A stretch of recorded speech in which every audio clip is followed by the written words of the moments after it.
बंदी छोड़ महाराज की जय। बंदी छोड़ गरीबदास साहिब के चरण अनुरागी हंसो, अभी अभी आपने गरीबदास साहिब और सतगुरु कबीर साहिब की वाणी में से संध्या आरती का गायन किया और इसके बाद शब्द भी पढ़े हैं, तारे के तहजीब सतगुरु और आया है बंजारा।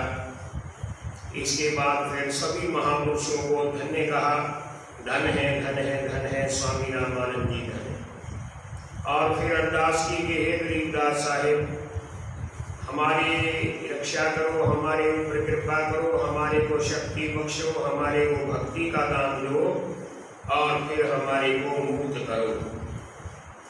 और अंत में हम लोग प्रतिदिन पढ़ते हैं सतगुरुदेव भरोसा तेरा, बंदी छोड़ भरोसा तेरा। ये सतगुरु जी आपका ही भरोसा है, बंदी छोड़ आपका भरोसा है। आपकी छत्र छाया में शरणागत होकर ये जीव जो है अनंत अरदास और प्रार्थना करता है। परसों नरसों आपको कबीर साहिब का, गरीबदास साहिब का, मोहम्मद शाह बादशाह के बारे में प्रसंग सुनाया था। कबीर साहिब के भंडारे का सिकंदर लोधी के साथ लगातार 2-3 दिन मैंने प्रसंग सुनाई थी। परसों में उत्तर प्रदेश के ब्रज घाट में, जहां पर हमारा गरीबदास ये कल्याण केंद्र है, मां गंगा के पवित्र तट पर, उस पावन स्थान पर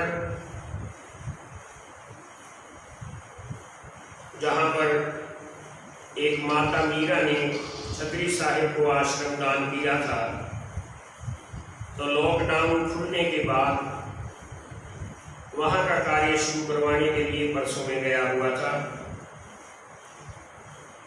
और मां गंगा का दर्शन किया, स्नान किया, सबके लिए अरदास की। तो मुझे स्मरण हो आया कि ये कितनी पवित्र जगह है जहां पर खुद बंदी छोड़ गरीबदास साहिब ने सारंगी बजाकर मेरे के अंदर सबको मंत्र मुग्ध कर दिया था, सबको आशीर्वाद दिया। और एक गंगा जो है बंदी छोड़ साहिब में छुड़ानी धाम में है। छुड़ानी गांव के पश्चिम दिशा में जो भदानी वाला रास्ता है, वहां पर जो जौहर है, तालाब है, वो साक्षात गंगा है। और गरीबदास महाराज जी ने 2 बार उसको प्रकट किया। तो आइए पहले प्रारंभ करते हैं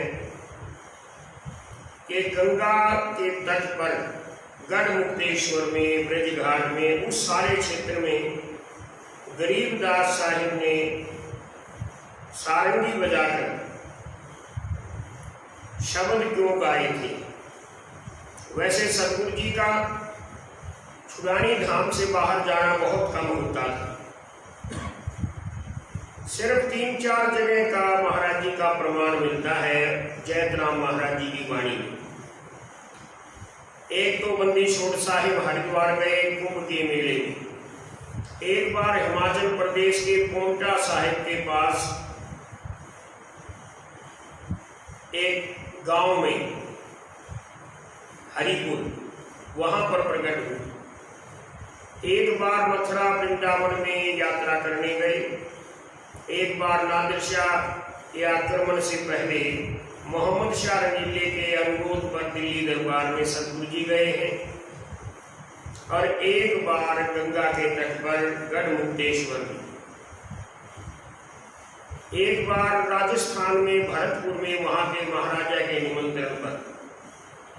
तो बहुत ज्यादा प्रमाण नहीं है। बाकी इस इलाके में, रोहतक में, सोनीपत में, झज्जर के इलाके में, गुड़गांव, इधर सतगुरु जी प्राय अपनी घोड़ी पर सवार होकर जाते रहते थे।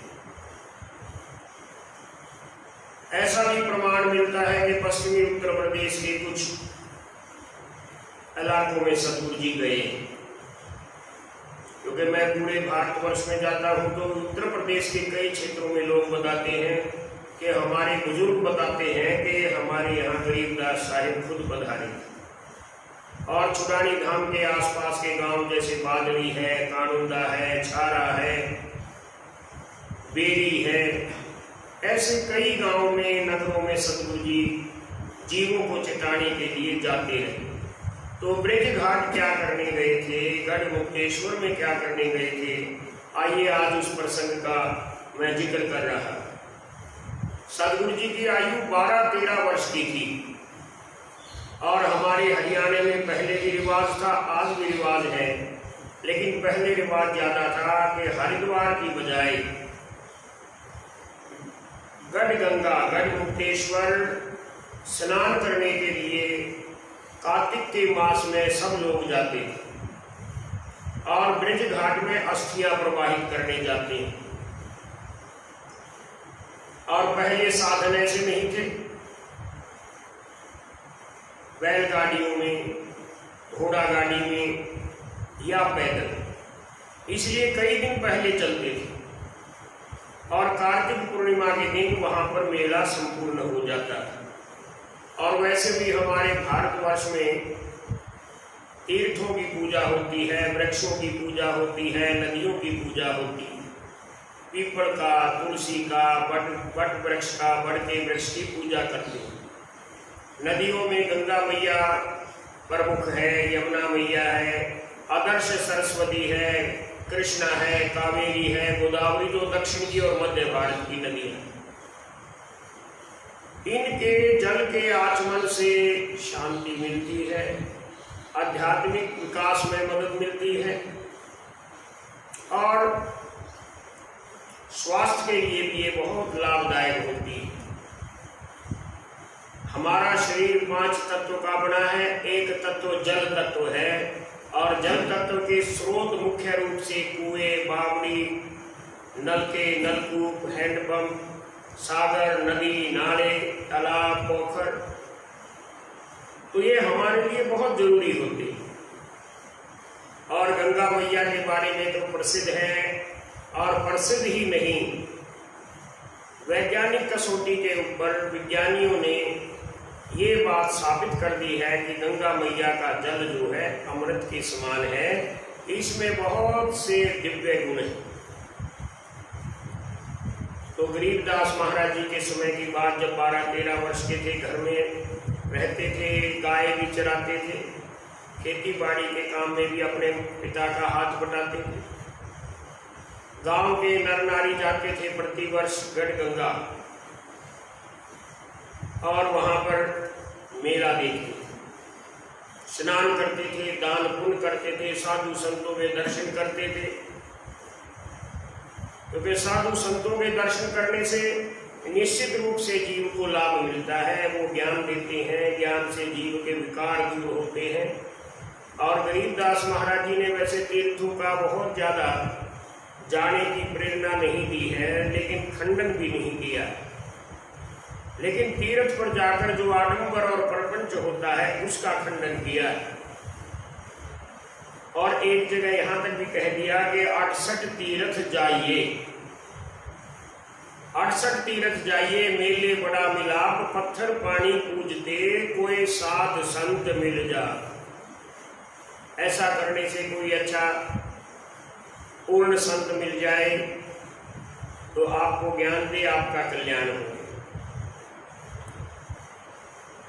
और महाराज जी गरीबदास जी की माता जी कहने लगी कि मैं भी जाऊंगी गंगा स्नान के लिए। गरीबदास जी छोटे बच्चे थे, कहने लगे माता जी मैं भी जाऊं। माता जी कहने लगी अभी तू बच्चा है, मेले में बच्चे खो जाते हैं, हमें बड़ी दिक्कत हो जाएगी, अब तो मैं और तेरे पिताजी जाते हैं, जब तू बड़ा हो जाए तू फिर चले जाना। और गरीबदास जी क्यों जाना चाहते थे? वो तो महान योगेश्वर थे, अंतर्यामी थे, परम पुरुष थे।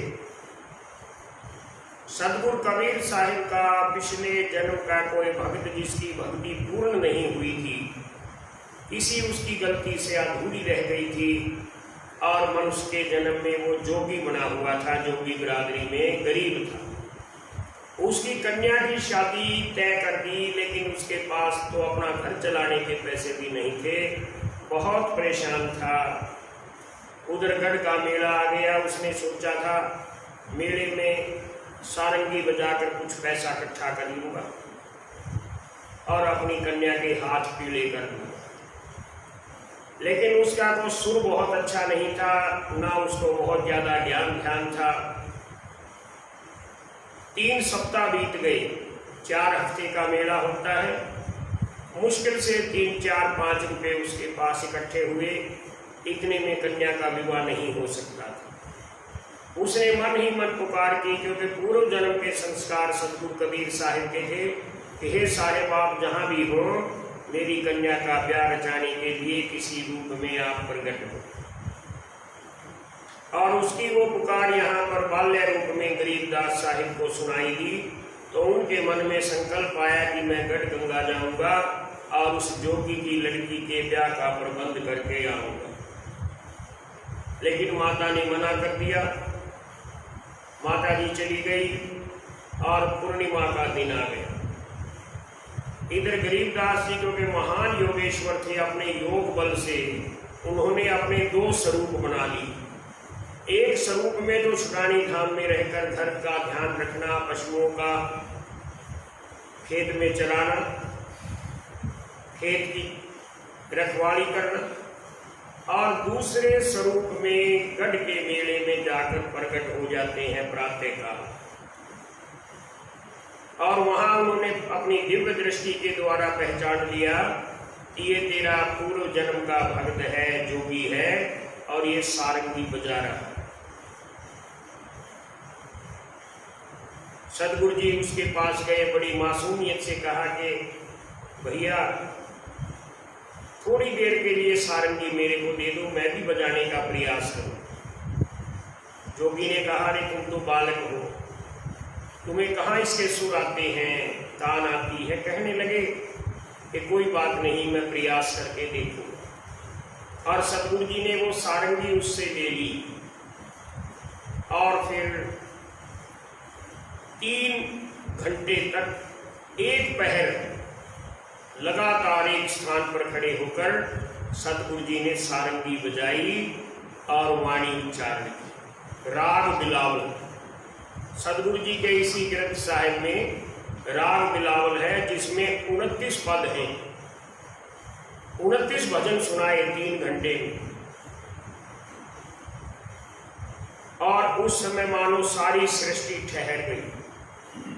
3 घंटे तक, एक पहर तक सारे मेले का आकर्षण गरीबदास जी बन गए। सिक्कों की, पैसे की बारिश होने लग गई, सामग्री की बारिश होने लग गई। लोग इतने मोहित हो गए कि बरबस उनकी जेब से पैसा निकलकर गरीबदास जी के ऊपर वर्षा होने लग जाती। करीब 100 रुपये से भी ज्यादा धन वहां पर एकत्रित हो गए।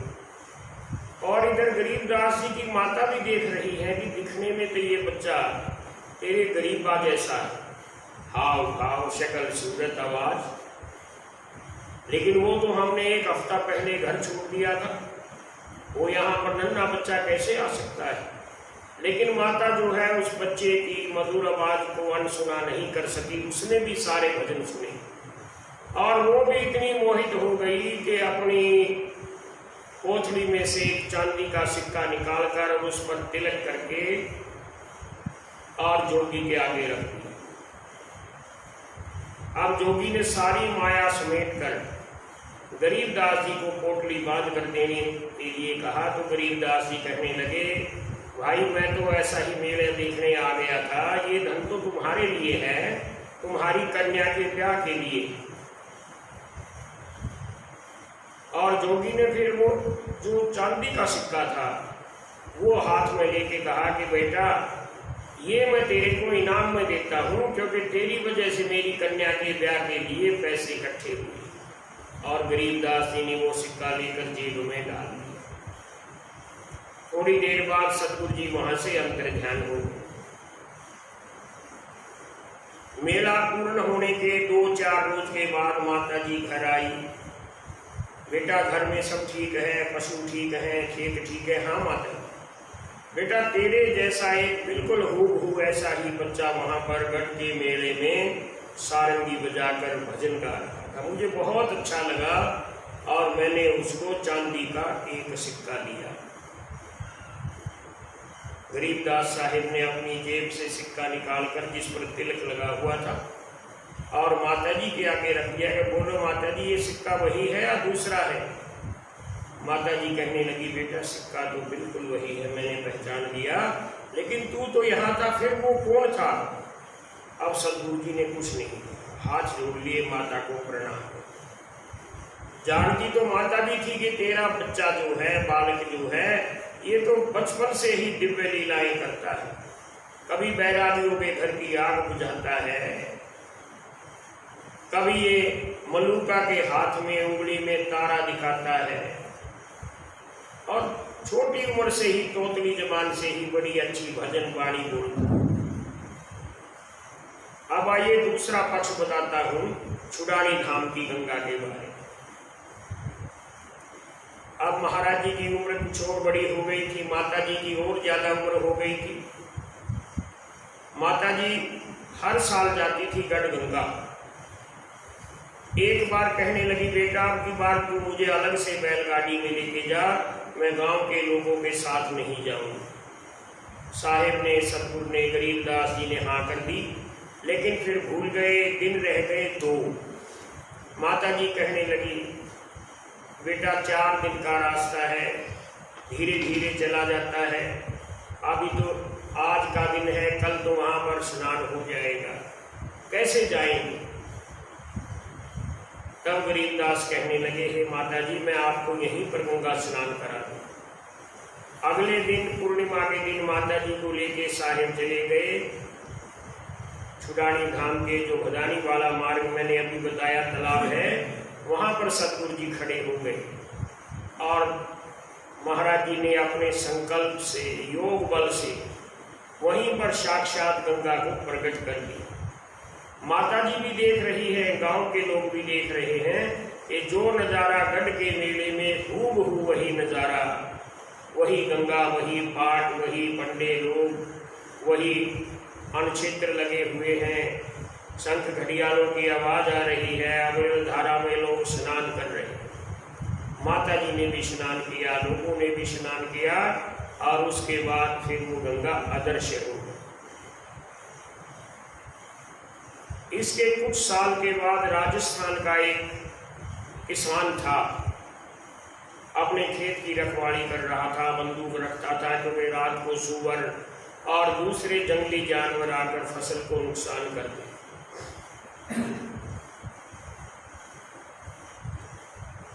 रात के अंधेरे में खेत के अंदर आवाज सुनाई दी पशु की, तो उसने सोचा कोई सूअर होगा। आवाज की दिशा में उसने गोली चला दी। नजदीक जाकर देखा तो क्या है कि गऊ मारी गई। अब उसको बड़ा पछतावा हुआ। रात भर वो वहीं पर बैठा रहा और रात को खड्डा तैयार करके उसमें उसको दफन कर दिया और सुबह जाकर पंचायत बुला ली और पंचायत में खड़े होकर रोते हुए बताया कि मैंने जानबूझकर नहीं, लेकिन गलती से एक गाय की हत्या कर दी। गौ हत्या का पाप मेरे सिर लग गया है। मैं रात भर नहीं सोया हूँ, ना मुझे भूख लगी है। आप लोग निर्णय करें मुझे क्या करना चाहिए, क्या पश्चाताप करना। लोगों ने उसकी स्पष्टवादिता से प्रसन्न होकर कहा कि हमारे विधान में, सनातन धर्म में गौ हत्यारे की माफी का तरीका ये है कि वो गंगा स्नान करके आए, जाते टाइम अपनी पगड़ी में कौवे का पंख लगाए, एक रस्सी के समान कपड़े की पूंछ जैसे आकार की चीज बनाकर गले में टांगे, पैदल जाए, जूता ना पहने, किसी भी गांव में बस्ती में ना जाए और अगर भूख से व्याकुल हो और गांव में जाएगा तो वहां जाकर जोर जोर से बोलना पड़ेगा कि मैं गौ हत्यारा हूं, मेरे को भोजन दे दे। अगर कोई दया करके भोजन दे देगा तो खा लेना, नहीं तो अगले गांव को चलेगा। उसने पंचायत का फरमान मंजूर कर लिया और चल पड़ा हरिद्वार की तरफ राजस्थान से। दो तीन दिन के बाद चलते चलते छुड़ानी धाम के समीप पहुंचा तो रास्ते में ही कुछ लोगों ने बता दिया कि जिस रास्ते पर तुम जा रहे हो वहां छुड़ानी नाम का गांव है और वहां गरीबदास नाम के बहुत सिद्ध संत रहते, उनको भी तुम प्रणाम करके जाना। अब उस गौ हत्यारे ने छुड़ानी के बाहर ना जाकर गांव में आकर गरीबदास साहिब के पास आकर प्रार्थना की, अपनी सारी कथा सुनाई। गरीबदास जी दयालु कृपालु थे, उसके सिर पर अपना हाथ रख दिया। पहली बात तो उस दिव्य स्पर्श से ही गौ हत्या का उसका पाप बहुत हद तक खत्म हो गया। और फिर गरीबदास जी ने कहा तुम घबराओ मत, हाथ मुंह धो, भोजन करो, कल सुबह तुम्हारे को मैं यहीं पर गंगा स्नान करा दूंगा, हरिद्वार जाने की जरूरत नहीं पड़ेगी, तुम्हारे पैरों में भी छाले पड़ गए। अगले दिन गरीबदास महाराज जी ने छुड़ानी धाम में फिर से उसी गंगा मैया को प्रकट किया और उस गौ हत्यारे को स्नान कराया। गांव के लोगों ने भी स्नान किया और सब लोग देखते हैं कि हरिद्वार का नज़ारा है, पंडे हैं, पोथियां हैं, वही मंदिर है जो हरिद्वार में है। और फिर एक पंडा आता हुआ दिखाई दिया उस गौ हत्यारे को और उसको प्रमाण पत्र बनाकर दिया गंगा के स्नान का और गौ हत्या के पाप से मुक्ति का। थोड़ी देर बाद सारा दृश्यालोक हो जाता है। अब वो गौ हत्यारा एक हफ्ते तक महाराज जी के हुक्म से छुड़ानी धाम में रहकर भक्ति करता रहा। सतगुरु जी ने उसको नाम की बख्शीश दे दी। इधर छुड़ानी गांव के ही एक पंडित जी जो थे हरिद्वार गए हुए थे। जब वो लौटे गरीबदास महाराज जी का दर्शन करने आए तो गरीबदास महाराज जी कहने लगे पंडित जी गंगा स्नान हो गया, कैसा नजारा था। गरीबदास जी को कहने लगे पंडित जी महाराज जी गंगा स्नान तो बहुत हो गया, मेरा एक खानदानी लोटा था मेरे दादा परदादा का, उस पर मेरे दादा परदादा का नाम भी खुदा हुआ था, मेरा वो पीतल का लोटा वहां पर बह गया, बड़ा पश्चाताप हो रहा है। इधर गौ हत्यारे को गंगा स्नान छुड़ानी धाम में एक लोटा मिला था और उसने गरीबदास महाराज जी को ये कहकर दिया कि शायद गंगा मैया ने मेरे को माफ कर दिया और इनाम के तौर पर लौटा दिया। गरीबदास महाराज जी ने अपने सेवक धारीदास से कहा इस गौ हत्यारे ने गंगा स्नान के दौरान जो लोटा मेरे को दिया था वो लाकर। अब पंडित जी ने वो लोटा देखा, उस पर नाम खुदा उसके दादा परदादा का। हे सतगुरु जी आप तो अंतर्यामी हैं, मेरा लोटा हरिद्वार में गंगा में बहा था और आपने छुड़ानी में मेरे को ये प्राप्त करा दिया। सतगुरु जी की तो ऐसी महिमा बंदी छोड़ साहिब के अनेकों पर्चे जयत राम महाराज जी की वाणी के अंदर दर्ज है। तो अब आइए उस बात पर कि गरीबदास महाराज जी ने गंगा के तट पर गढ़ मुक्तेश्वर में बाल्य रूप के अंदर जो वाणी गाई थी उसका क्या महत्व है, कैसे कैसे गाई थी। जैसे सतगुरु जी ने राग होरी वृंदावन में गाई और बाकी की बहुत सारी वाणी यहाँ छुड़ानी धाम में ही जंग साहिब के नीचे बैठकर बोली हैं, कुछ मोहम्मद शाह के दरबार में बोली हैं। तो बंदी छोड़ साहिब ने वहां पर राग बिलावल गाया था गढ़ गंगा, और राग बिलावल इतना सुरीला है कि हमारे गरीबदासी पंथ के ईसा पंथ के बहुत से संत और साधक बहुत सुरीले शब्दों में उसका उच्चारण करते। मैंने बहुत प्रयास किया लेकिन मैं नहीं सफल हो पाया, लेकिन कई साधु कई भक्त धारीदास महाराज जी भी बहुत ऊंचे सुर में गाते थे। अभी कुछ दिन पहले हिसार से भगत जी आए हुए थे, ओम प्रकाश, उन्होंने भी एक शब्द सुनाया था राग बिलावल का। और कुछ दिन पहले स्वामी शंकरानंद जी, जो कीर्तन सम्राट गरीबदासी पंथ के धाम तलवंडी वाले, उन्होंने कुछ फोटो बनवाकर मेले के अंदर प्रस्तुत किए थे कि जिसमें गरीबदास साहिब के हाथ में सारंगी है। ये वहीं का दृश्य है, सारंगी वाला। और एक बनाया है जिसमें सतगुरु जी सारंगी लेकर सतलोक में बैठे हैं और जयतराम जी उनका दर्शन कर रहे हैं। तो सारंगी जो है एक वाद्य यंत्र है जिसका बहुत अच्छा सुर होता है। वो सारंगी के साथ तान लगाकर भजन गाते हैं। तो गरीबदास महाराज जी ने सारंगी सहित 3 घंटे तक, एक पहर तक 29 शब्द गाए। क्यों गाए 29 शब्द? पहले तो सतगुरु जी ने दान की प्रेरणा देते हुए एक भजन गाया था ताकि लोग दान करें, पर उस जोगी की बेटी का ब्याह हो जाए। सतगुरु जी का वो भजन जो है लोगों ने सुना होगा, लेकिन वहां पर कुछ साधु संत भी थे, जैसा कि मेले में तीर्थों पर होते हैं। उन्होंने परख लिया कि ये बच्चा दिव्य है, गुणी है, ज्ञानी है, इसके ऊपर परमात्मा की पूर्ण कृपा है।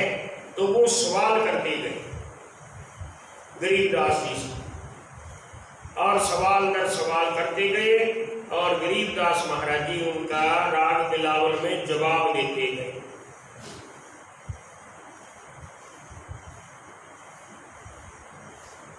सबसे पहले तो संत ने पूछा कि बालक, हम परमात्मा की परिभाषा क्या देंगे? कैसा है, कौन है, क्या गुण है? तो सतगुरु जी ने देखो राग बिलावल में पहला पद क्या कहा है? रब राजे के तू मेहरमी करतार बिनानी, अवगत अलख अल्लाह तू कादर परमानी। सतगुरु जी ने बड़े सुंदर शब्दों में कहा। अब वहां पर क्योंकि नशा करने वाले लोग भी होते हैं मेले में, खास तौर पर पश्चिमी उत्तर प्रदेश में,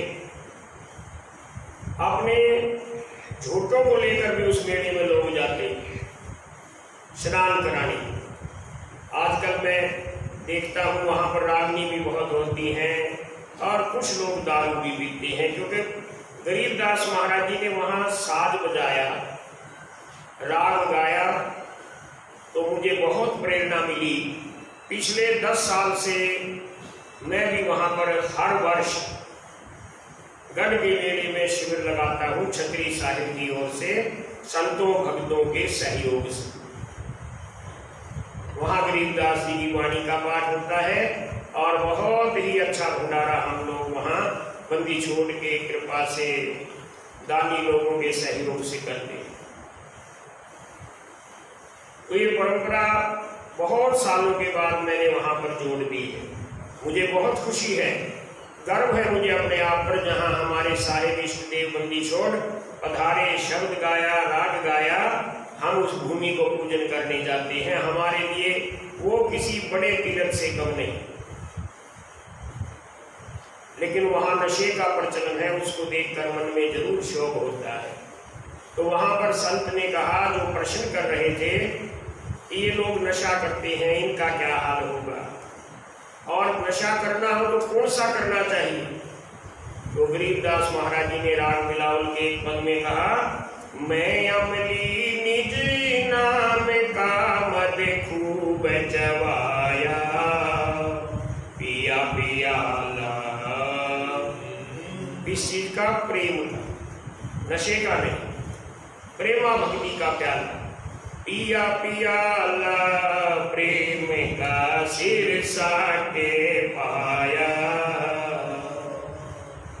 गरीबदास महाराज जी से किसी भक्त ने कह दिया कि हमें क्या करना चाहिए। तो सदगुरु जी ने कहा कि बहुत सुंदर अवसर मिला है, इससे बढ़िया मौका नहीं मिलेगा। आज हम लोग मनुष्य की जुन्नी में हैं, ये जन्म परमेश्वर की बहुत बड़ी देन है, इसका लाभ उठा लेना चाहिए। तो राग बिलावल में सदगुरु जी ने एक पद कहा, आज का लाहा लीजिए कल किसी को होई, ये तन माटी मैं मिले जाने सब कोई।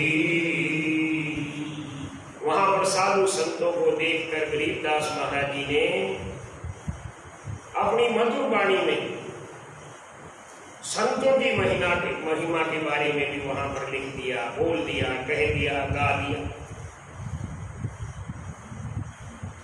और क्या बोले सदगुरु जी कि साधुओं की संगत करने से गोविंद की प्राप्ति होगी, और इसके साथ साथ साधुओं की उपमा में कि साधु कैसा हो, इसके बारे में भी राग बिलावल में सदगुरु जी ने लिखा है। और क्या बोल दिया, कितने ऊंचे स्वर, कितनी ऊंची बात बोली, सोई साध अगाध है आपा नसरा है, पर निंदा नहीं संचरे जुगली नाचारे, काम क्रोध आशा नहीं राखे, साचे से परे चाभया जब कूड़े में भाखे, सोई साध शिरोमणि जप तप उपकारी, भूले को उपदेश दे दुर्लभ संसारी। साधुओं के प्रति, भगवान के प्रति भक्ति जो है, श्रद्धा जो है, उसमें भाव का होना बहुत जरूरी। तो इस प्रश्न का उत्तर भी गरीबदास जी ने एक पद में दिया, भक्ति करे बिन भाव रे सो को ने काजा, विदुर के जीवन चल गए तज दुर्योधन राजा। किसी ने पूछ लिया कि इस भवसागर से पार होने का तरीका क्या है, तो सदगुरु जी ने एक पद में बोल दिया, भवसागर के तीरण को एक नाम सतेशा, शिव धर्मादिक रटत है और शंकर शेषा। इन तीनों को भी नाम जपना पड़ता है, तब इनका कल्याण होगा। और भक्तों ने, दुष्टों ने, राक्षसों ने और बुरे कर्म करने वालों ने भी नाम जपा, क्या कल्याण हुआ। तो गरीबदास जी कहते हैं राग बिलावल में, सुनो महात्म नाम का गुजरे चले भाई, गज गिरा गणे का तेरे और सदन कसाई। और इससे भी कुछ कदम आगे जाकर सदगुरु जी ने बोल दिया कि पूरा नाम जपने वाले का कल्याण तो है ही है, आधा भी नाम जिसने जप लिया उसका भी कल्याण हो गया। अर्ध नाम का पटकरा सुनियो रे भाई, आदि नाम राम नहीं कहा था, सिर्फ रा कहा, इतने से ही उसके कष्ट दूर कर। तो गरीबदास महाराज जी ने वहां पर बहुत कुछ कहा। और एक जगह सदगुरु जी ने बहुत ऊंची वाणी बोल दी, करो न बेड़ा रे नरो जम मांगे बाकी, कर जोड़े क्रमे राय खड़ा सतगुरु है साखी, माटी का कल बूट है सतगुरु का साजा, उस नगरी डेरा करो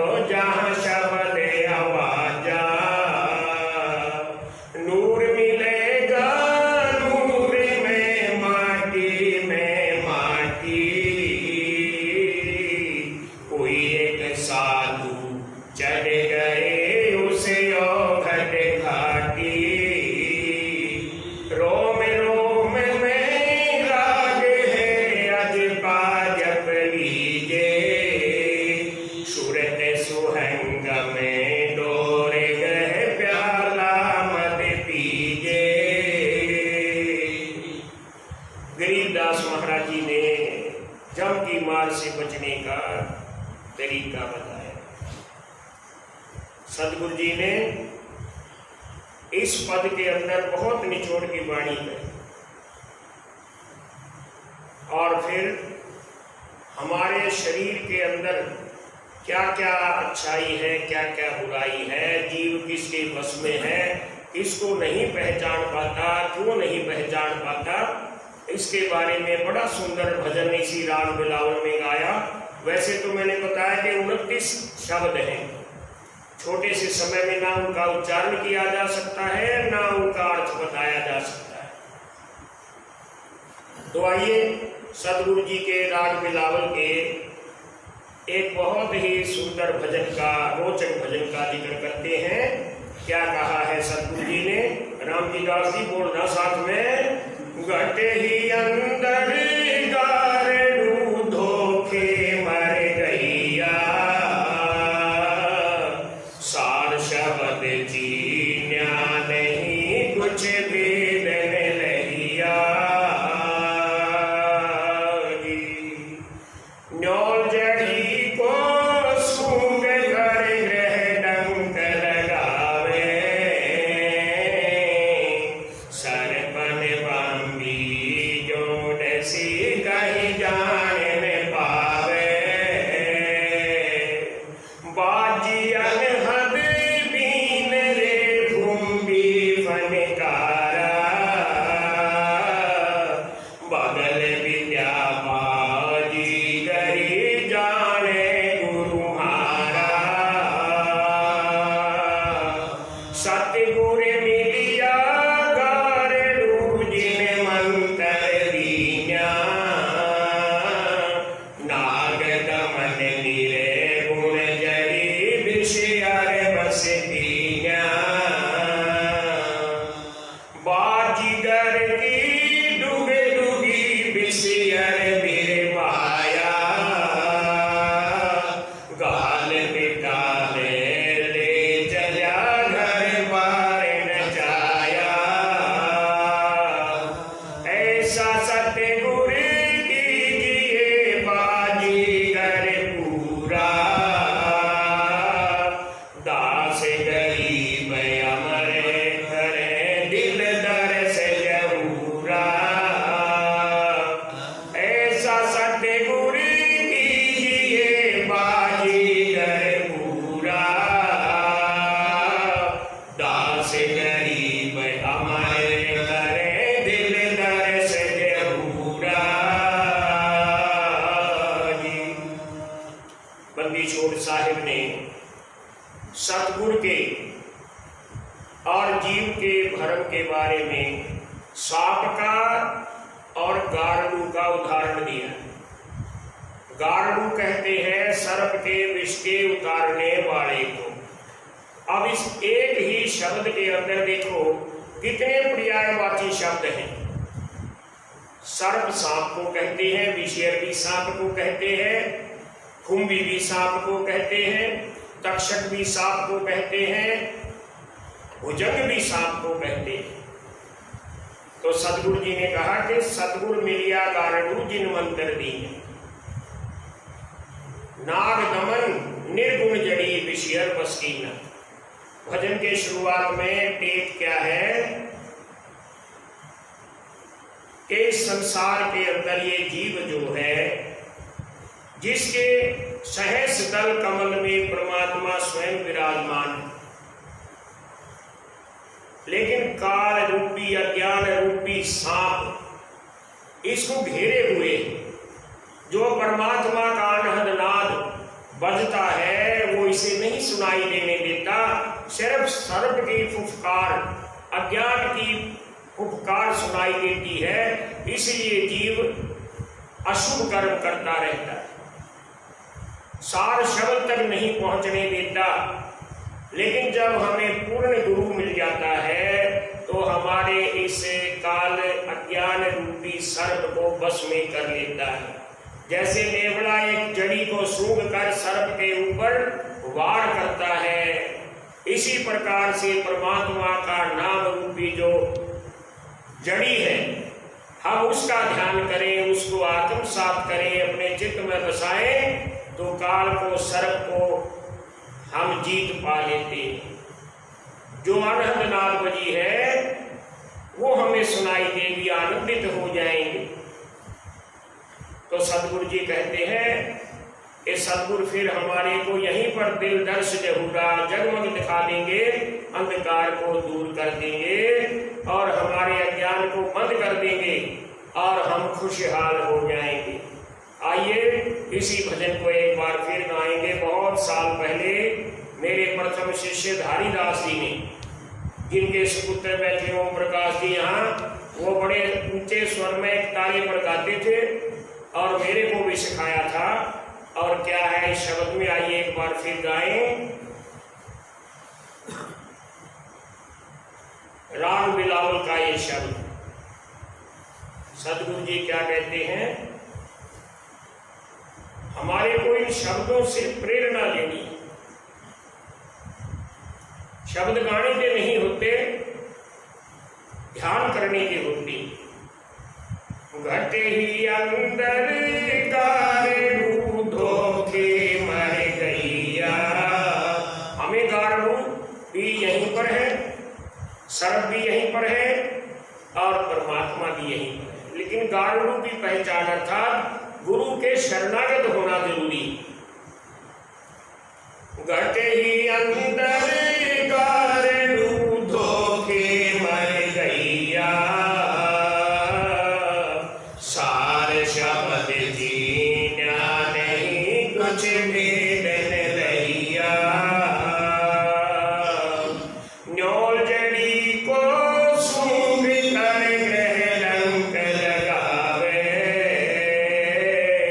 सरपन बांधी सोन से कई जान पावे। सतगुर मिलिया गारू जिन मंतर दीना, नाग दमन निर्गुण जरी विषयर बस दीना। बाजी अनहद दीन रे फुंगी फुनकारा, बगल विद्या बाजी गई जाने गुरु हमारा। बाजीगर की डूबे डूबी विषयर निर्वाया, गाल बिगाड़े ले चला घर बार नचाया। ऐसा सतगुरु कीजिए बाजीगर पूरा, दास गरीब अमर